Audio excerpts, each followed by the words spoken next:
Em algum lugar da faculdade. Galera, e o nosso trabalho de dermato? Qual? Aquele sobre a pele? Pesquisei aqui e achei falando da função e as camadas da pele. Vamos iniciar o trabalho? Vamos, anota aí, Bia.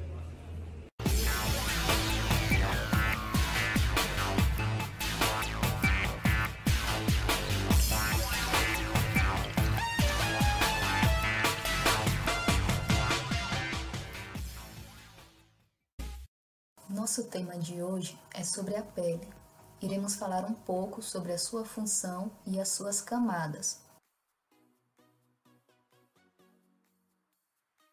A epiderme, derme e hipoderme.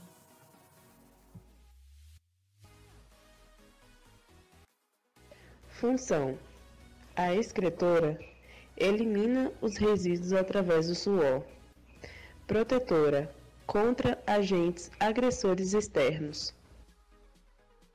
Relação: captação de sensações, como dor, tato, pressão. Termorreguladora: mantém a temperatura corporal. Metabólica: reservatório energético. Epiderme: tecido epitelial estratificado pavimentoso. Não possui suprimento sanguíneo porque depende dos vasos que ficam localizados na derme. As células de Langerhans fazem parte do sistema imunológico e as células Merkel está relacionada à sensorialidade cutânea, que estão mais concentradas na palma da mão e na planta dos pés, identificadas no tato, pressão e estiramento da pele.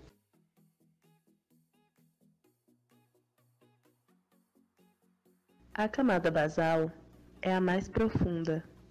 Apresenta uma fileira de queratinócitos, que são responsáveis pela multiplicação celular, formando os estratos adjacentes, o espinhoso, granuloso e córneo.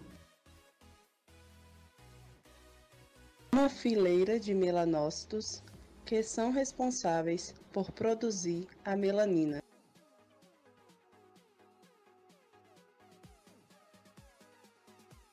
A espinhosa é a camada mais espessa que constitui queratinócitos, que varia da dependência da localização anatômica e dos fatores endógenos e exógenos.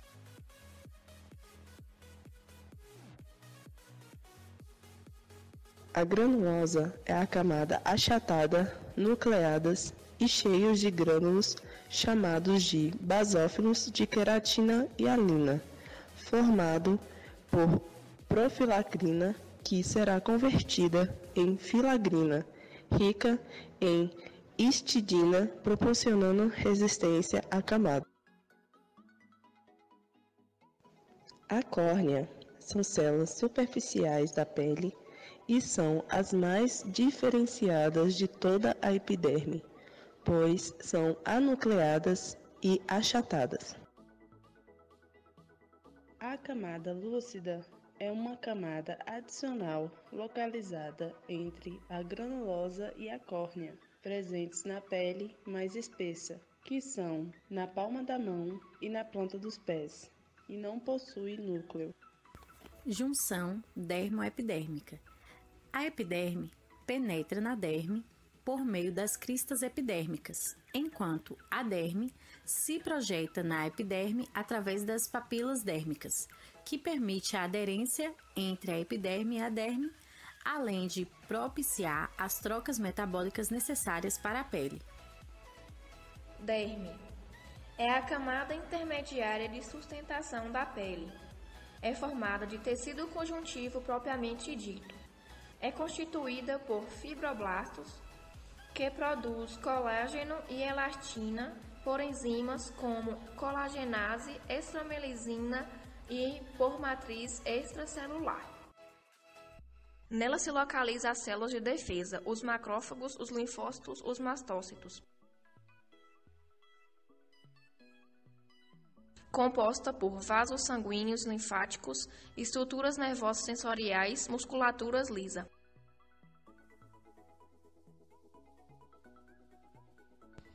A derme é dividida em duas camadas, superficial ou papilar, tecido conjuntivo propriamente dito, do tipo frouxo, maior quantidade de matriz extracelular, fibras de colágeno e elastina dispersa perpendicularmente em direção à superfície, vasos sanguíneos pequenos com um diâmetro de capilares.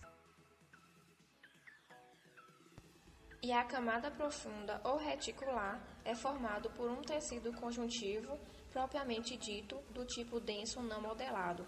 Possui fibras de colágeno denso com longas e espessas fibras de elastina, assumindo uma forma longitudinal, paralelo e superficial cutânea. As duas proteínas mais importantes para a manutenção de uma pele jovem são chamadas de colágeno e elastina, onde a pele deve se aparentar-se firme, elástica, sem decair e até mesmo sem a presença de rugas, mantendo sempre uma saúde cutânea. O colágeno é a principal proteína de suporte estrutural e que mantém a pele firme, e a elastina ela também é igualmente importante. Existem exemplos de vitaminas que ajudam na produção ou diminuição do colágeno e elastina, onde sempre é possível conter a onda de envelhecimento da pele. Manter-se sempre uma dieta balanceada com alimentos que contenham matérias-primas que mantêm os níveis elevados de elastina e colágeno.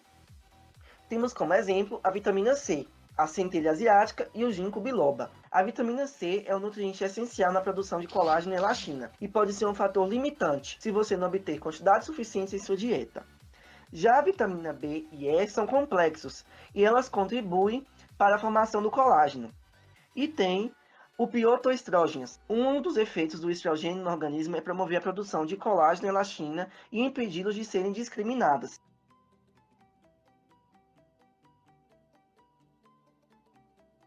Os baixos níveis de estrogênio geram a menopausa, que é uma característica, alterações articulares associadas com envelhecimentos e relacionadas à menopausa. E tem a gelatina, que é uma proteína formada quando o colágeno é discriminado, também pode ajudá-la a construí-la. E a gelatina é um produto de origem animal, onde muitas vezes é derivada de vacas e porcos.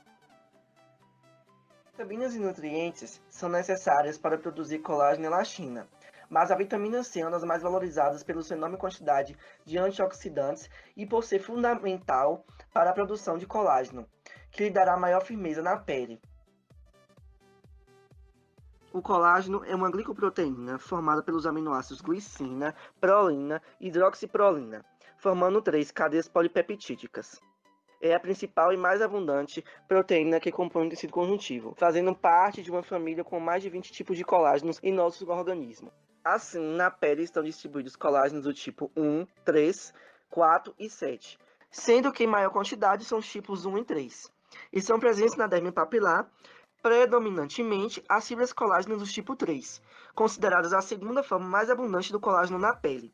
Nessa camada, existe maior número de fibroblastos e capilares do que na derme reticular, e suas fibras colágenas são mais finas, não se agrupando em feixes, como acontece na derme reticular. A derme reticular compreende feixes de colágeno do tipo 1. O dano do colágeno tipo 1 pode ocorrer à medida que a pele é cronicamente exposta à radiação do sol, sendo atribuída uma diminuição aproximada de 59% dos níveis de colágeno. Essas reduções se dão pela extensão do dano solar, ou seja, a radiação agride a matriz do colágeno, aumentando a produção de enzimas degradadoras de colágenos denominadas metaloproteinases da matriz. A neocolagênese e a neoelastogênese pode ocorrer a partir da liberação de proteínas denominadas proteínas de choque térmico ou HSP. Essas proteínas são ativadas com indução de elevadas temperaturas na pele. Temos como exemplo a radiofrequência e o laser, onde podem contribuir para o desencadeamento de uma cadeia inflamatória no tecido cutâneo, o aumento imediato da interleucina do fator beta, fator de necrose tumoral alfa também, a da metaloprotease e a proteína de choque térmico 47 e o fator de crescimento transformador beta. Esses dois últimos fatores que foram ditos por mim mantêm-se elevados após a inflamação tecidual induzida e controlada. Assim, a ação da proteína HSP47 presente no tecido após as aplicações terapêuticas e esticadas, paramentizadas, irão proteger as células produtoras do colágeno e incentivar a neocolagênese. As linhas de Lange foram descritas por Karl Lange, um anatomista austríaco que estudou a pele de cadáveres e verificou que os feixes de fibras de colágenos na derme apresentavam-se em todas as direções para produzir um tecido resistente em um local específico. E concluiu que a maioria das fibras da pele segue a mesma direção. O colágeno tipo 4 é encontrado na zona da membrana basal, formando uma trama entre a epiderme e a derme. Já o tipo 7 forma as fibrilas de ancoragem na junção dermopidérmica. A elastina é a proteína encontrada no tecido conectivo elástico e é responsável pela capacidade que a pele tem para voltar à sua forma original, após ter sido esticada ou deformada. A elastina é uma proteína primariamente composta pelos aminoácidos, que são 4, glicina, valina, alanina e prolina. Tal como o colágeno, ela também é produzida pelos fibroblastos do tecido conectivo, ou seja, a derme. Estes apresentam a tropoelastina, que é a forma mais solúvel e imatura da elastina. As moléculas de tropoelastina são então tecidas em uma reação enzimática catalisada pela lisiloxidase, formando assim uma rede durável resistente de fibras parecidas com o látex. Temos como exemplo a borracha. Um teste simples para ser feito para avaliar o envelhecimento da pele consiste em esticá-la e verificá-la quanto tempo demora a retornar ao seu aspecto prévio, ou seja, original, onde esse teste também pode ser feito no dorso das mãos. Os idosos precisam de alguns segundos e a diferença reside na quantidade de elastina cutânea. A quantidade de elastina é normalmente máxima na adolescência e no adulto jovem, declinando a partir dos 25 anos. Os fibroblastos são células da pele, onde tem uma menor aptidão para produzir nova elastina na fase de envelhecimento. Essa deficiência não aparenta ser devida à diminuição nos fibroblastos ou uma mutação dos genes responsáveis pela produção de elastina. Provavelmente são alterações cutâneas de envelhecimentos relacionadas com poluentes ambientais. Pelo menos sabemos que a produção de elastina pode ser reativada após os sinais bioquímicos apropriados. Aumentar topicamente o conteúdo da elastina na pele tem sido algo negligenciado nos cuidados dermocosméticos. A função da elastina é a elasticidade e resistência ao desgaste cutâneo. A fibrilina é outro componente elástico que permite resistência e suporte para a deposição de elastina. Além desses dois componentes já ditos por mim, e além de ser os principais, o sistema elástico também é formado por 3 tipos de fibra. A fibra de oxitalano, presentes em disposição perpendicular na derme papilar, consideradas jovens. Temos também as fibras de elaunina, que se fixa a um plexo horizontal de fibras na derme reticular, denominadas maduras, e fibras elásticas mais maduras, sem denominação, que são mais espessas encontradas na derme reticular profunda. A substância fundamental amorfa tem por função promover resistência às forças de compressão, por ser viscosa e altamente hidrofílica, por conter macromoléculas como glicosaminoglicanas, proteoglicanas e glicoproteínas. Possui propriedade de tixotropia, que é a capacidade de passar do estado líquido para o de gel, e vice-versa. Quando o tecido conjuntivo dérmico aumenta sua temperatura por meio de um recurso termoterápico, diminui o grau de viscosidade e a resistência da pele. Quando a temperatura diminui, a viscosidade aumenta, diminuindo a maleabilidade, elasticidade, compressibilidade da pele. Músculos da pele e pelos. A musculatura da pele é lisa, involuntária, compreende os músculos eretores dos pelos, do escroto e da areola mamária. O músculo eretor do pelo se insere nas extremidades das papilas dérmicas. A mudança de temperatura ambiental e corporal é um estímulo que ativa a musculatura lisa após ou durante procedimentos estéticos à base de frio. A função básica do pelo é de proteção contra o calor, o frio e partículas estranhas do meio ambiente. O sistema circulatório da pele acontece por meio de dois plexos, onde o primeiro é o plexo superficial e o outro, plexo profundo.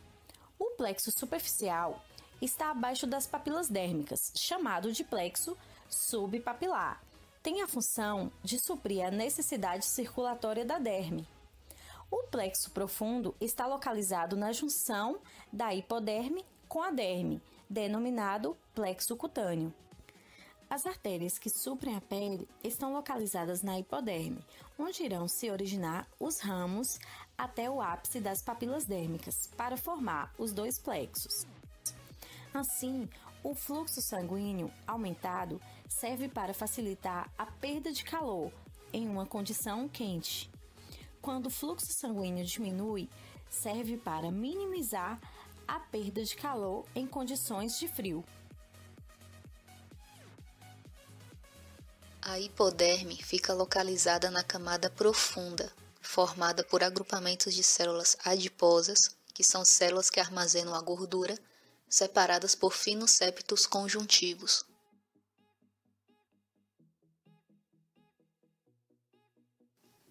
Tem por função servir como isolante térmico, proteger contra traumas mecânicos, ser o local de armazenamento calórico, modelar a superfície corporal, preencher os espaços entre os tecidos, além de ser responsável pelo metabolismo de hormônios, como a ACTH, insulina, catecolaminas, tiroxinas, entre outros.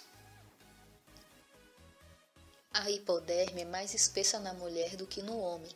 Assim, a sua distribuição é variada nos dois sexos, sendo regulada pelos hormônios andrógenos e estrógenos e os adrenocorticais durante a puberdade.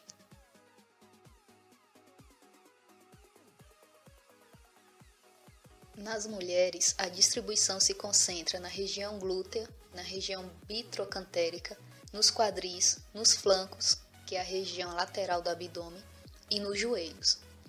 Já nos homens, a distribuição se dá na área abdominal. Em relação ao arranjo anatômico dos adipócitos, também há uma diferença entre os sexos, pois as células do sexo feminino se encontram justapostas por fibras conjuntivas paralelas, já as do sexo masculino se encontram justapostas por fibras cruzadas, dificultando o aumento de tamanho das células de gordura.